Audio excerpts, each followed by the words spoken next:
Trending at usap-usapan ngayon ang pagkawala ni Ken Chan. Tinatanong nga ng mga netizen, nasaan na kaya si Ken? Nagtatago nga ba ang aktor na si Ken Chan? Isa ito sa napag-usapan sa Showbiz Update vlog ni Ogie Diaz at Mama Loy kasama sina Tita Jigs na napapanood sa YouTube. Kaya raw nawawala ngayon ang GMA artist ay dahil may issue umano mula sa kasosyo nito sa negosyo. Nabanggit din ni Ogie na blind item ito ng PEP.ph at base raw sa hula ng netizen ay si Ken Chan. Ito na nawawala na sa kanyang weekly show na Kapuso Network. Bungad ni Ogie, siyempre ang hula ng mga tao ay si Ken Chan daw ba yun? Nagulat si Mama Loy. Anong tseka? Ito na nga, kasi dati ay may nagdemanda kay Ken Chan parang kasosyo sa negosyo. Parang hindi sila nagkapaliwanagan at hindi malinaw ang kanilang usapan kasi yung negosyo na itinayong restaurant ni Ken Chan ay may kasosyo siya ron. Ano kayang dahilan? Tapos naman tumakbo sa takilya, ika nga hindi naging successful tapos parang nagkaroon yata na ng isoli mo sa akin yung puhunan ko, sabi ng kasosyo. Tapos syempre mayroong sinabi si Ken Chan, oo, nagnegosyo tayo. Anong isusoli ko? Kung nalugi tayo pareho, pero hindi naman namin alam kung iyon nga yun ha. Ito ano lang to, conclusion lang to ni Ogie Diaz. Kasi yun din naman ang nakarating din sa amin mula sa source tungkol sa restaurant. So may kinalaman talaga ito sa negosyo na meron siyang investor partner doon. Kwento ito ni Ogie.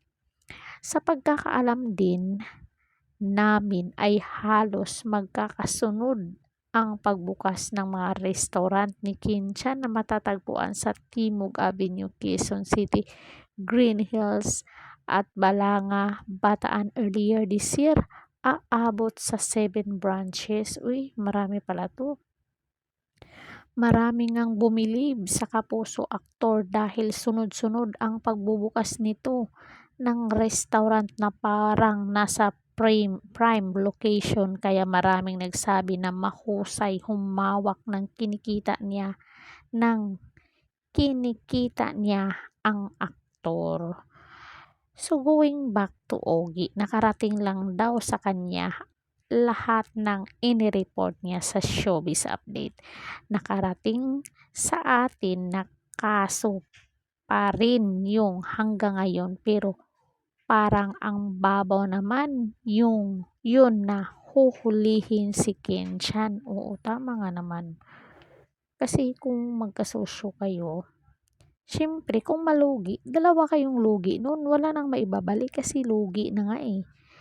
Kung kaso yun di harapin niya, may kulong ba yun na nag-invest, nalugi, or otherwise may iba pang silang usapan or may iba pa silang investment na hindi na materialize, chika pa ng online host.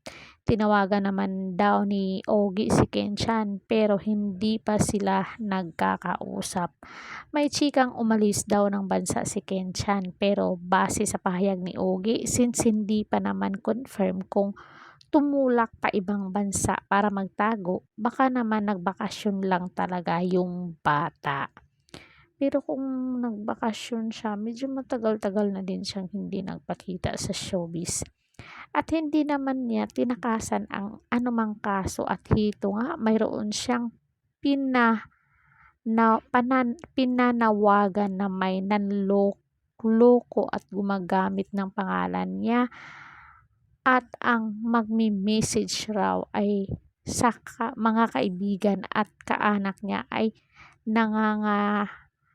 nagngangalang Boss Vic Del Rosario ng Viva Films. Uy, bigating pangalan 'to.